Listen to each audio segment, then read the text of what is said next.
It's right. Is it always the screen? Why are you? That's a good question. It's gonna fix it right next to the ground. We should keep it on it. We should keep it like this. Yeah, it's facing right at you. You see that one? Can we work on the energy? We never did. Yeah, because yesterday we had Mr. Kettle, were you a frat? No, you should have been in a fraternity. I see no, you in a fraternity. no. You're the smart one, not a dumb one. The people I run around with in college used to beat up frat boys for entertainment. What? Never mind. Yeah, I didn't do that. Oh, it must be nice. Yeah, we all, It's really all nice. three of us have to go there. What y'all? Oh, what do I know? Oh, I don't think she knows. You said you don't know her favorite. No, I don't know my favorite. Mr. Graham, I'm so bad. Yeah, we had booze on top of it too. It was fun. I was so happy. It was fantastic. So I actually oh my God. I'm not. Okay, Wait, let's Ronald, what? say- Let's go through that math one more time. Okay? Yeah, I felt like we did that in a real hurry, trying to beat the bell. Let's do that one more time. So here's what we started off with. We're gonna make ourselves here a little data table that looks a little better.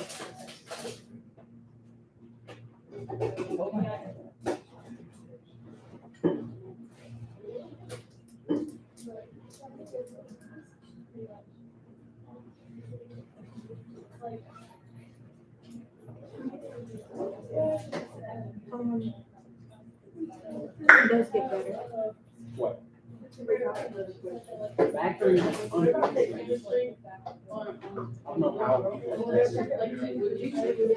your business in our classes. We really just have to give it time. Like, it's just, it's like, you have to like, do it fast. Is this just another?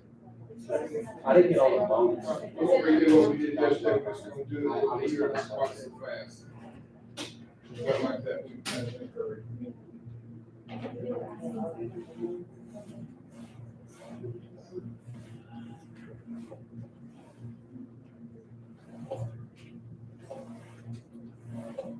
Okay, so anytime you're doing a lab, you want to make yourself a data table.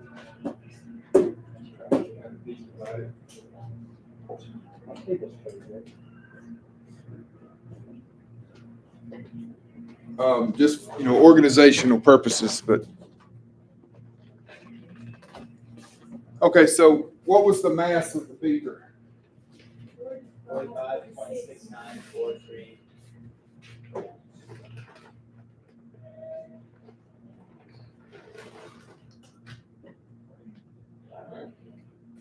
What was the original hydrate plus the beaker? 51.2447. Okay, and the last measurement we took.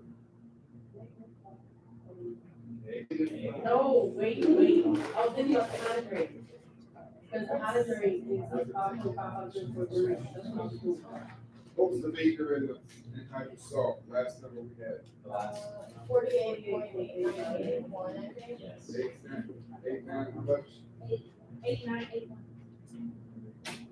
I'm sneaking out, Mr. Kale. All right, see you. Okay, so we took several numbers in between, right? But we didn't care about any number before this one because they had changed. They kept changing, I should say, right? So we kept dropping and kept dropping. Had we not run out of time, we would have kept repeating that, heat it, weigh it, heat it, weigh it, heat it, weigh it, until that number stopped changing. So already right off the bat, since we know we didn't do that, we're pretty sure we didn't go far enough, then we should anticipate our answer to be a little wrong. Okay? So that's expected. All right, so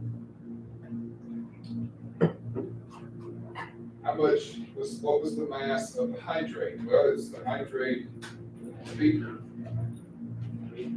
minus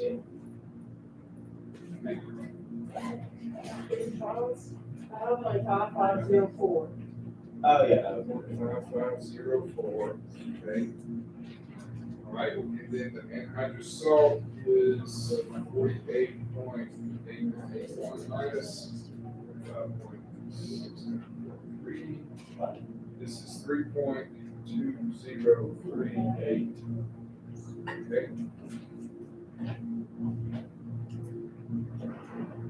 All right. How are we gonna get the water? Good. This is hydrate minus anhydrous salt. Okay. Remember, this whole thing is magnesium sulfate something hydrate, right? So there's two parts to this. All right, so if you know the original whole thing when it's put together, you subtract out one part of it, you know the other part of it. So So the 5.55, So the anhydrous salt is the hydrate, and it's not. but it's not hydrated.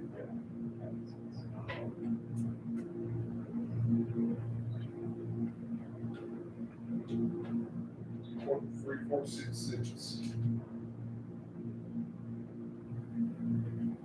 Okay. So this is magnesium sulfate. This is H2O.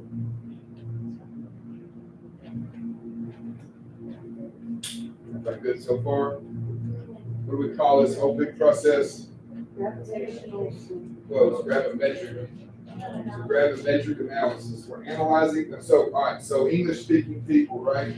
We read things backwards, makes more sense in science. So gravimetric analysis, we're analyzing by measuring the gravitational pull on something.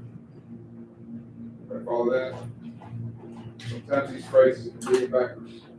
So that's just a little bit better. English folks. Okay, so if we want an empirical formula out of this, we need moles instead of grams, right? Okay. So we're going to convert these two values to moles and then find the ratio between the two. So moles of water is 1802 grams. Sulfate, come up with yesterday, 120.38. Okay. So we're converting grams to moles.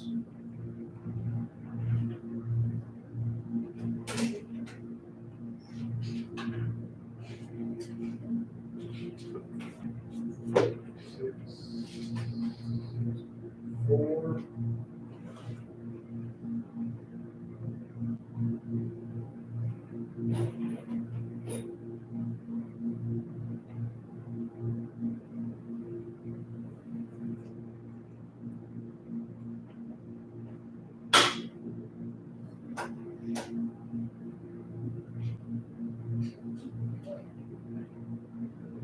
Divided by the smallest one.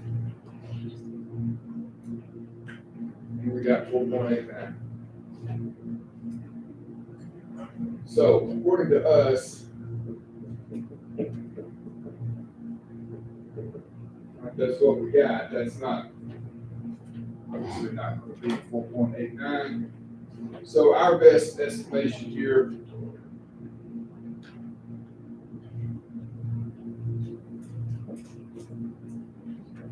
is that if we had to guess here, we could say that's a pentahydrate.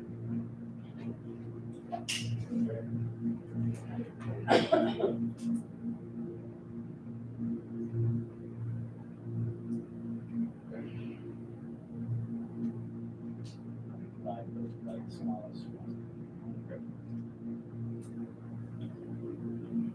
What would we say it actually was? We looked on the back. Or it's supposed to be 7. Supposed to be 7. Okay. So it's supposed to be a heptahydrate. We got 4.88, so we were a while away. So, you do a percent error calculation here right quick. 2. So percent error is going to be the absolute value of the experimental minus the accepted. Divided by the accepted. Okay, so that's gonna be 489 minus 7, divided by 7. That's a percentage.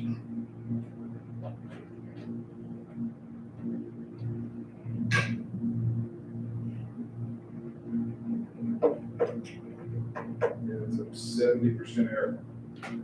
It's not good. Good. That's not 70%. No. That's not 70%.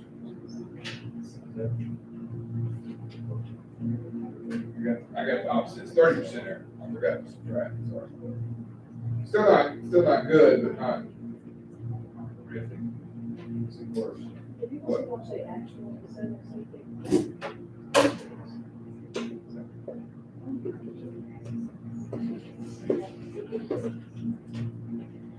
All right.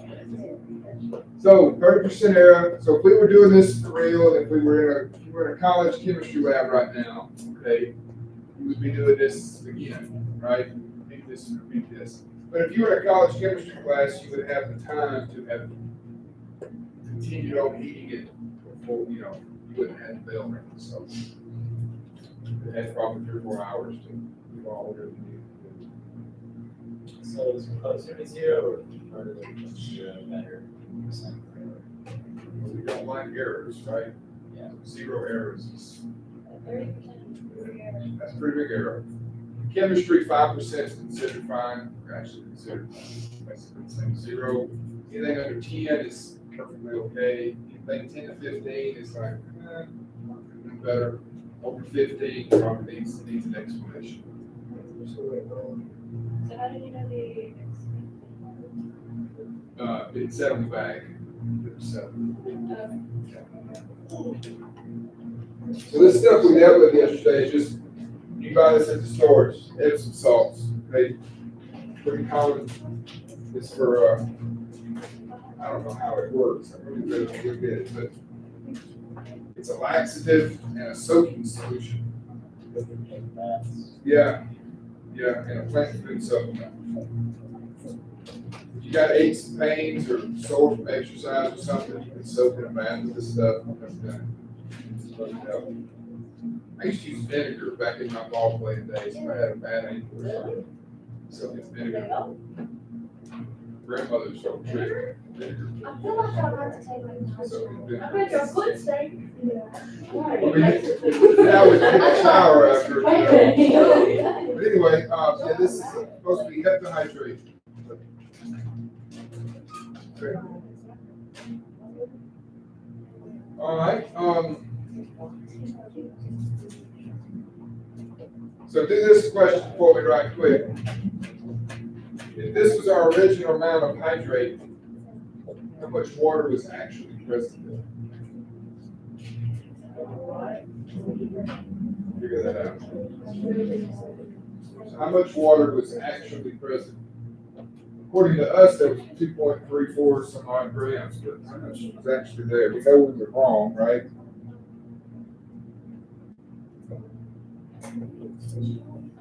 So how much water was actually present?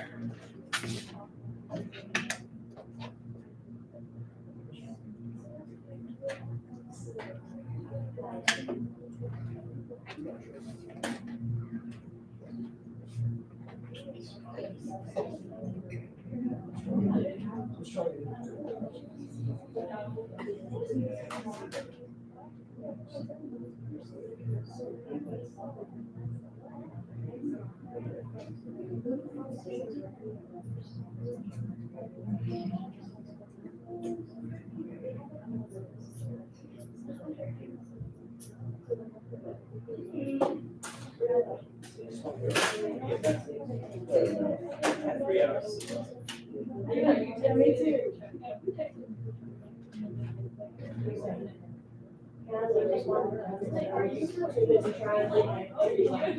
Y'all figuring this out? That was it. How many grams of water are in a little over 5.5 grams of magnesium sulfate heptahydrate. That's the question, right? So that's how many grams of hydrate we started with, how many grams of water were there to begin with.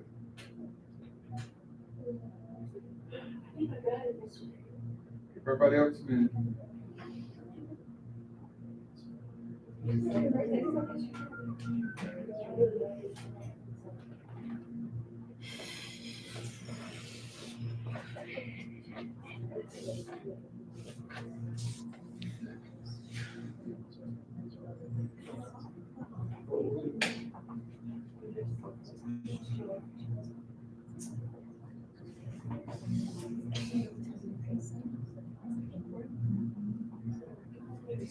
Yeah, oh yeah, it's recording. It's been recording the whole time.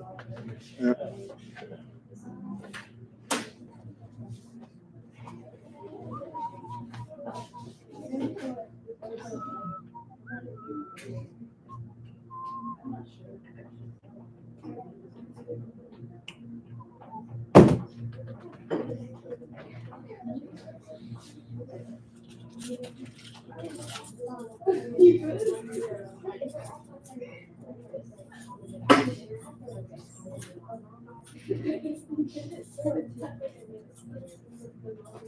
All right, so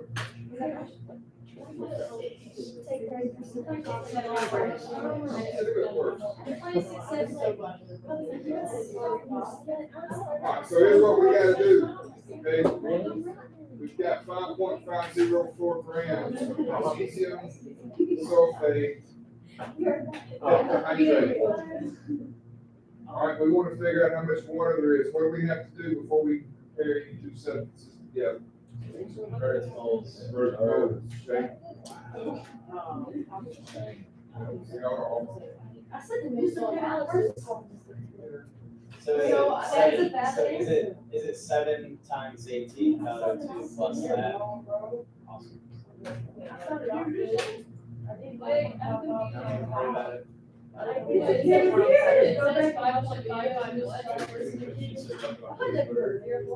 Yeah. Oh, no, you're talking about. okay, question, where'd I get that number from right there? So magnesium, sulfur, 4 oxygen, 7 waters, right? Okay. That's the, that's how much of that is solid. Yeah. Okay.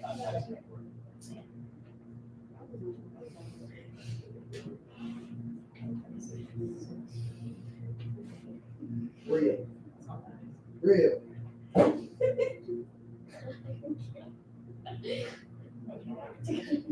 Real. Thought I did it.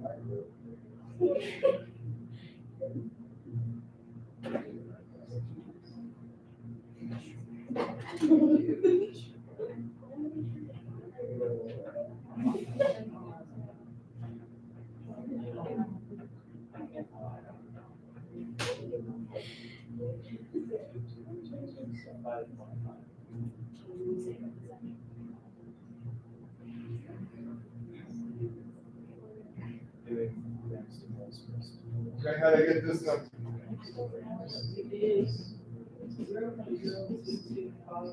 Read you, what is that, what's my thought process? You multiply the first number by the 7. Why 7?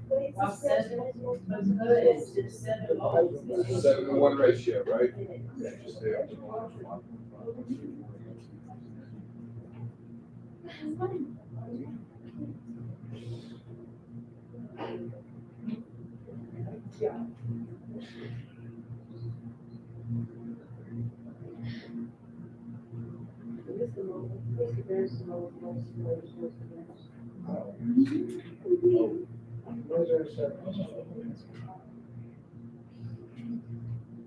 Okay, so there was actually 2.84 grams of water in our sample yesterday. We apparently only drove off 2.34 grams. So we had a little more to go, right?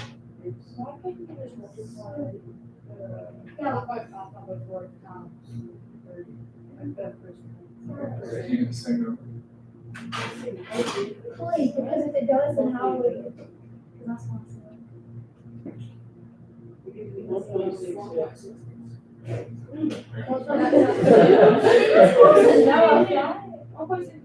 It's in the So middle. multiplying that number by 30 is not, that's the difference in our answer and the right answer. Not the percentage of water that was in this compound. Yeah, but like I said, like, if we're off by 30%, You could use the 30% in this number to come up with that. Because this number is going to be 30% off of that number also. So 4.89 is 30% less than 7. That number is 30% less than that number. yeah, so Not I said you this could number. use, yeah, but I Use said that we one. could use that This. number to find This one to find a yes, out. Okay. based off that 30%. So you can say that this number is 70% of what? Well, if I took this number, 2.3466 and divide it by 0.7, I get not that number. Like that number. That number.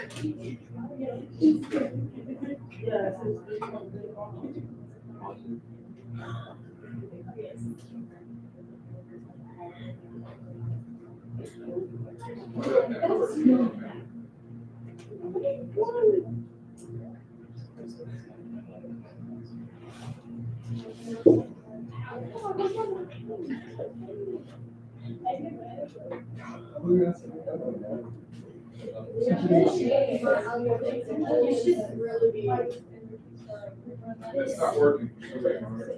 Yeah, I'll figure that out.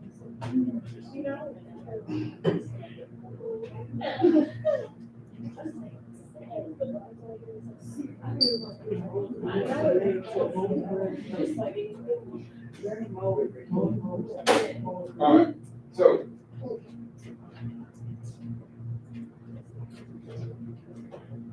We're good. Electron configurations. I guess there, this one's 20 minutes. I guess. Subjects.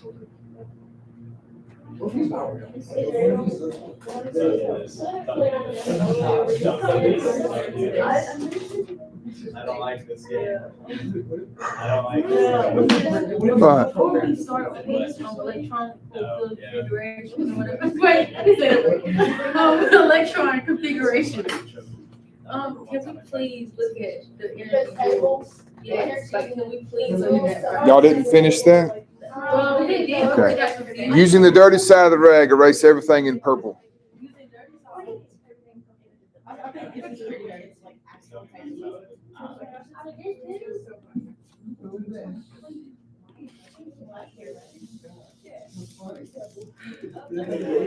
Okay, so by request, we're gonna do this right here. I did that. Okay, I did it. Hurry up, hurry up.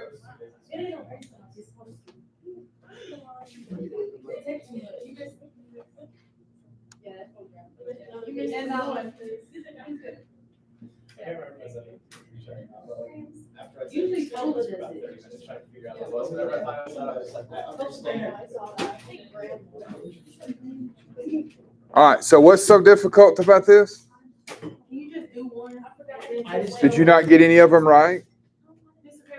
I got the first Because if you one. got them right, my question is this, if you got them right, why am I doing it? I got the energy right, everything else, no. Okay, The frequency and the wavelength.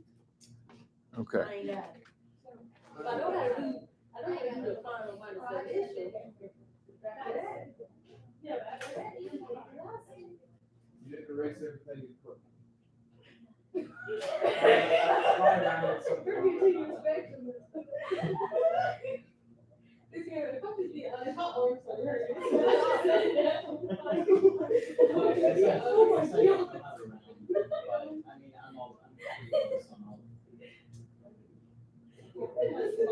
Oh, no. I'm so sorry.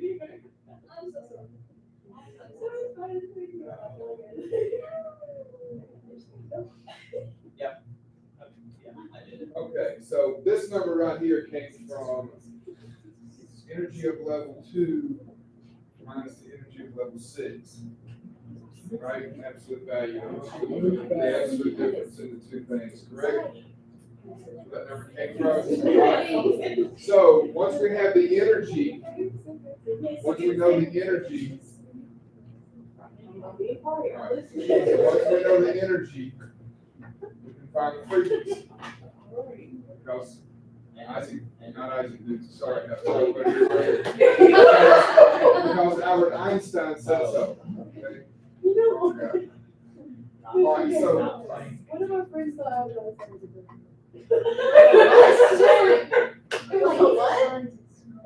like, no, you're the president. No. Generation advantage, crazy. Okay, to the B, to the B. Not a V, it's 370U. It's a, I can tell you. 370U. That's a new.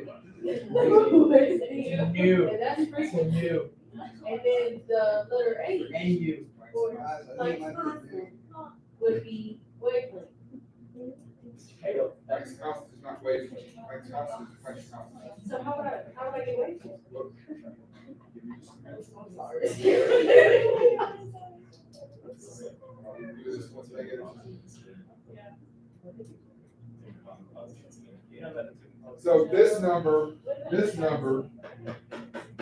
comes from this answer divided by Planck's constant, 6.626 times 10 to the negative 34. I know what that symbol's called. It's called a U. It is. And you. I remember.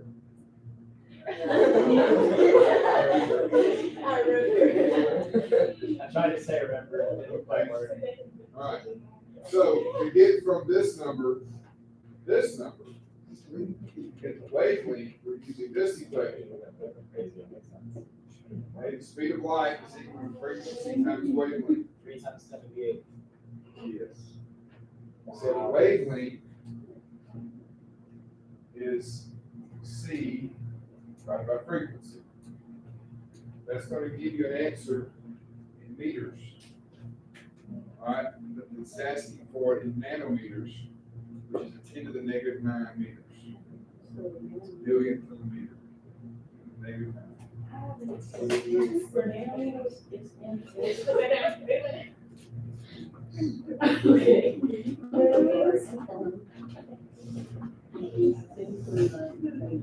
So when you plug this number, which is in hertz, which is an inverse second, into this equation with the speed of light, which is a constant 3 times 10 to the 8 meters per second, you're going to get 4.1 times 10 to the negative 7. Right? Calculator? So you say 4.1 times 10 to the negative 7. Calculate it. I don't know, like. This is me and you, Greg. Nobody else asked. Right? Okay. I don't like the whole is, I don't know, like, the frequency. I know y'all don't. Frequency right there. Oh.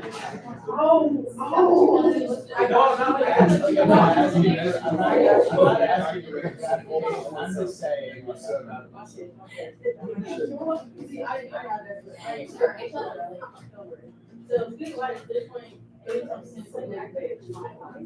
divide that by 7.3. You gotta clap that. I got 4.10. There's already. There's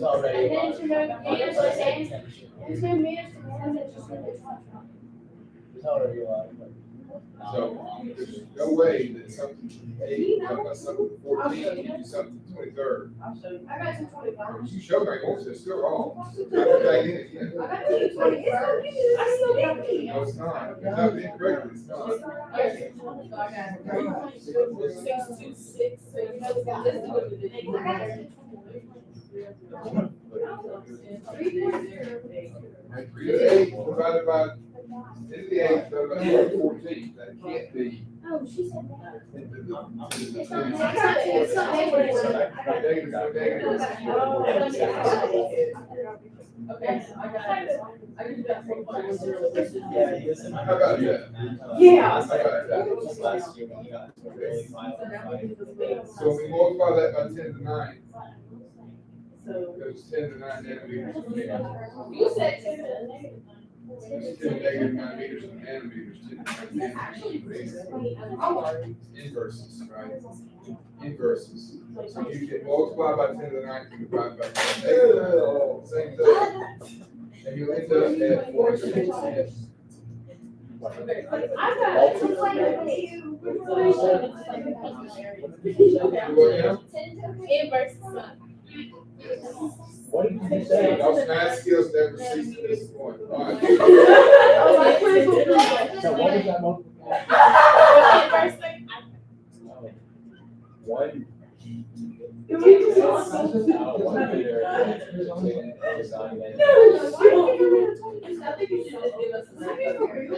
Okay, so however you want to do that, that's the same thing. Oh. Oh. Just multiply. So when you're converting from meters to nanometers, then multiply by 10 to the 9th or divide by 10 to the negative 9th. That's mathematically the exact same thing. What's your answer? It was it was applied. Good now? Rest of it is just the same thing. Different numbers. Okay? All right, good. You not writing down? I mean, I did, but this, I just didn't. I go my phone every day. I can just look at my phone and see like. And then I can open up the.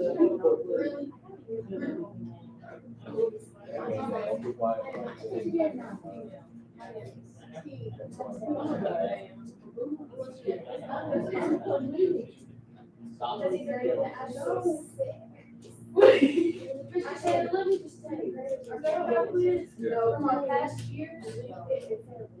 Not you. Oh, yeah, I don't teach pre-calc. I say. That's not on me. You really should. Sounds boring to teach Like, math, like, honestly. like, you like. You basically. Dude, but my math has applications, you know? You got it. We're solving for real things. Like, you know? Huh? See, I know you're going to dialogue. All right, let's see who can remember something from last year. Yeah, no. Everybody take your periodic table. Look at your, huh? There you go. We got one thing. All right, here we go. Pay attention. Pay attention. This is important. Pay attention. There are 1, 2, 3, 4, 5, 6, 7 periods on the periodic table. The periods are the same as the rows.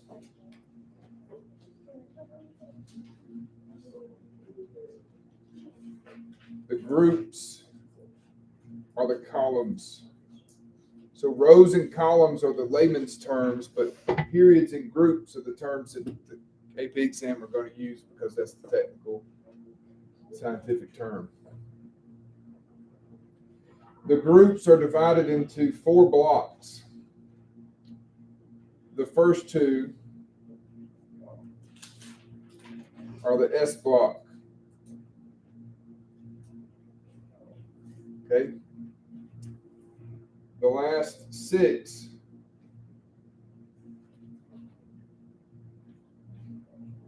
are the P block.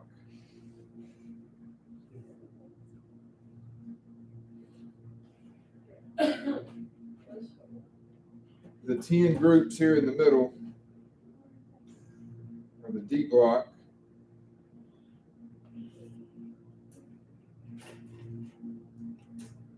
And this section down here by itself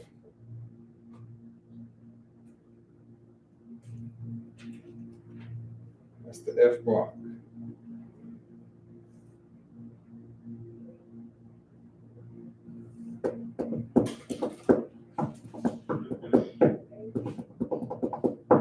Okay. Did I do what? Were you like, That makes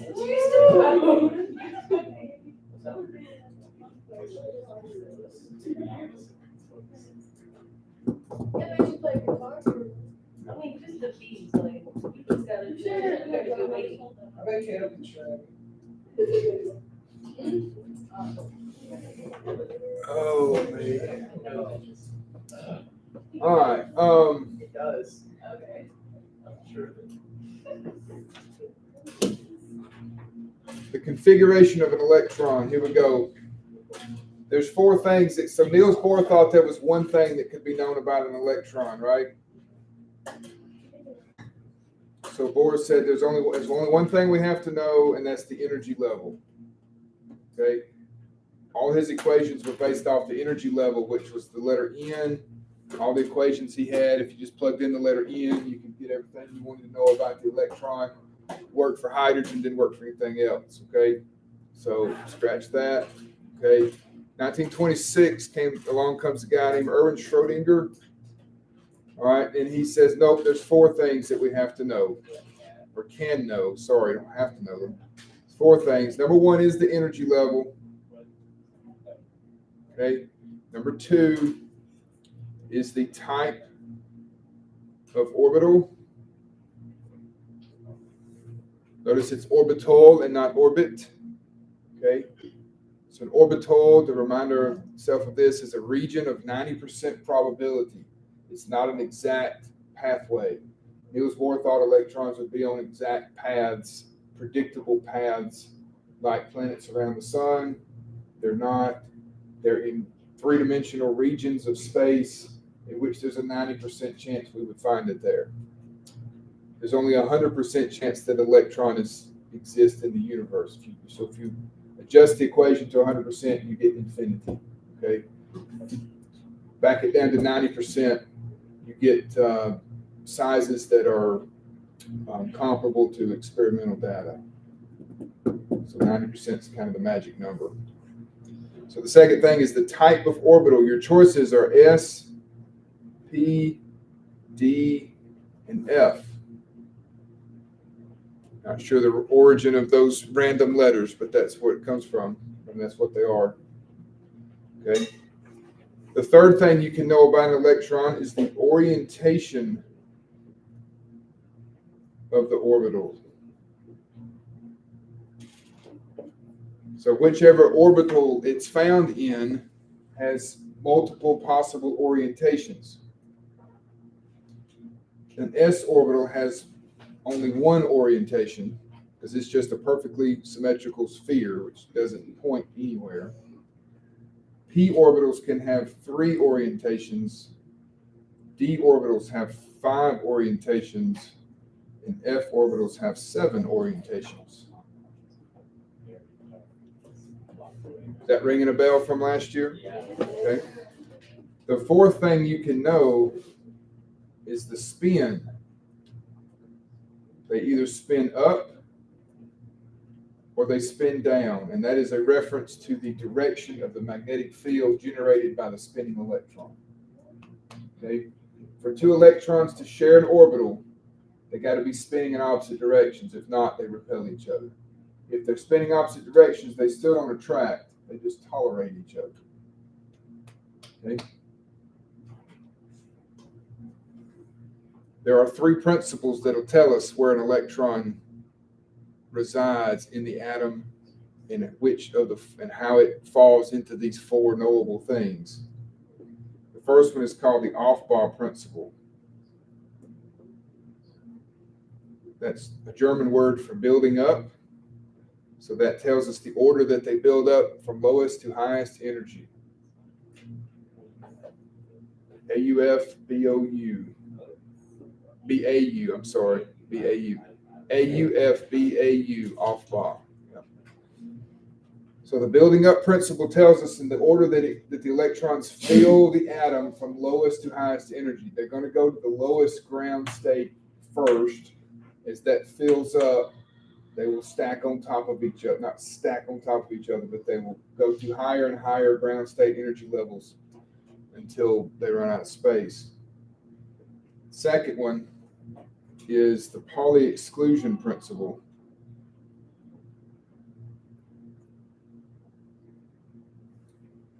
technical definition of the Pauli exclusion principle is that a single electron, that no two electrons in an atom have the same four quantum numbers. Don't have to know that. The practical application of the Pauli exclusion principle is that electrons fill orbitals in pairs and only if they're spinning opposite directions. So you never put more than two electrons in the same orbital and never put two electrons that are spinning the same direction in the same orbital. That's the practical definition of Pauli exclusion principle. The third one is Hund's rule. What did you say the two things that can't happen with Pauli exclusion? Can't have more than two electrons in the same orbital and they can't be spinning in the same direction. Hund's rule says that before you fill up an equal energy orbital, you've got to get a single electron in each orientation first. Okay. For example, all three orientations of a given p orbital have the equal energy. So you got to put an electron in each of those three before you can have two in one of them. Which part? Hund's rule. Got to put one electron in each equal energy orbital before you pair them up. Is this like a way to really like touch the back end, like the controls? I think we did, yeah.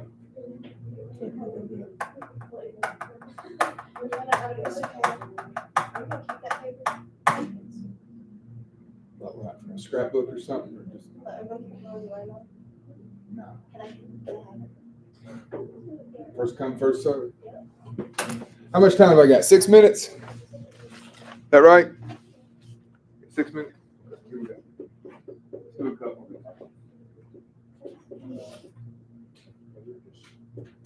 Side vibration in the back. Wait, where am I getting? Oh, not worried about Heisenberg. The other Heisenberg. The other Heisenberg made that.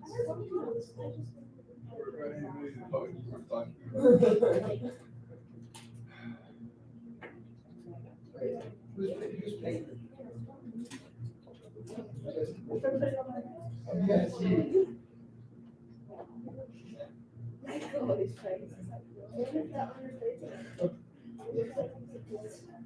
All right, so I kind of picked some random elements here, all right? We're gonna do this a couple different ways. The first question to ask yourself before you come up with the configuration of an atom's electrons is how many does it have, right? This one's got 16, okay? So we're going to diagram, we're gonna make a model here of this atom's electrons.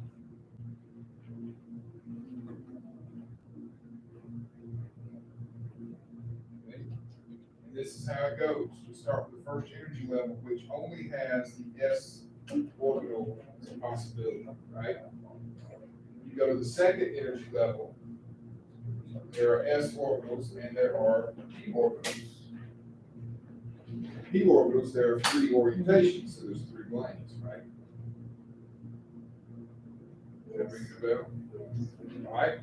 And when you get to the third energy level, there are also S's and P's, okay? But there are also D orbitals, okay? Put that out here in the third energy level. But before you get to the three Ds, you got to handle the four S.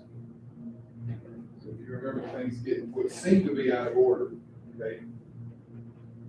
And it continues on and on, all right?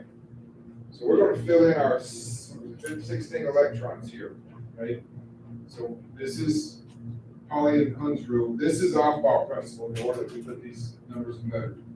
Pauli and Hund's rule are what we're about to do here. So 1, 2, 3, 4, 5, 6, 7, 8, 9, 10, 11, 12, 13, 14, 15, 16.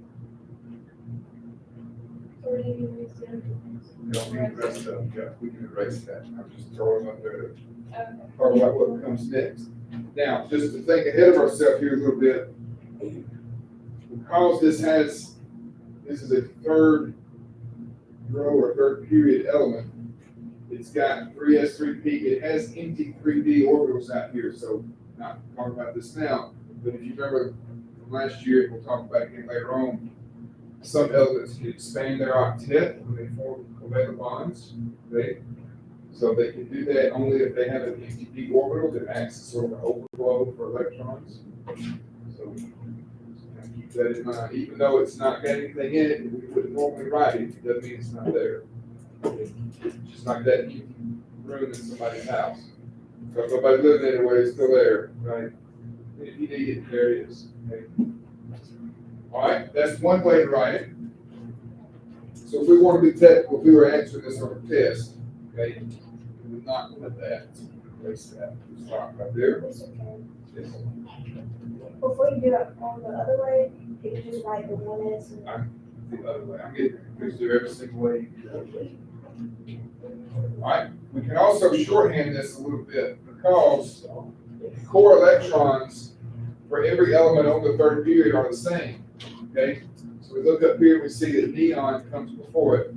So we can put neon in square brackets, not parentheses, square brackets. And that represents the first 10 electrons right there.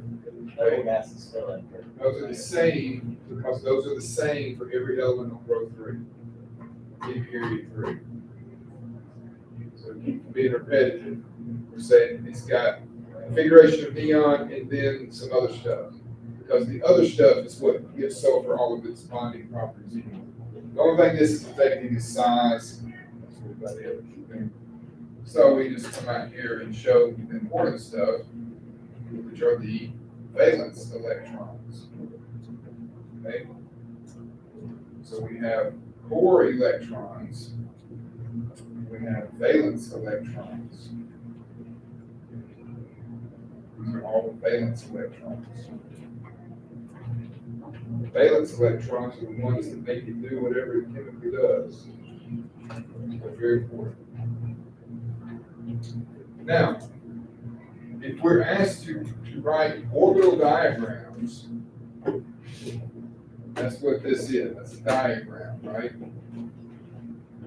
Diagramming the orbitals. You got all these little blanks and stuff. If you look at the textbook, they'll use little boxes, right? We're not going to waste time to draw boxes. Hang on 1 second. Okay?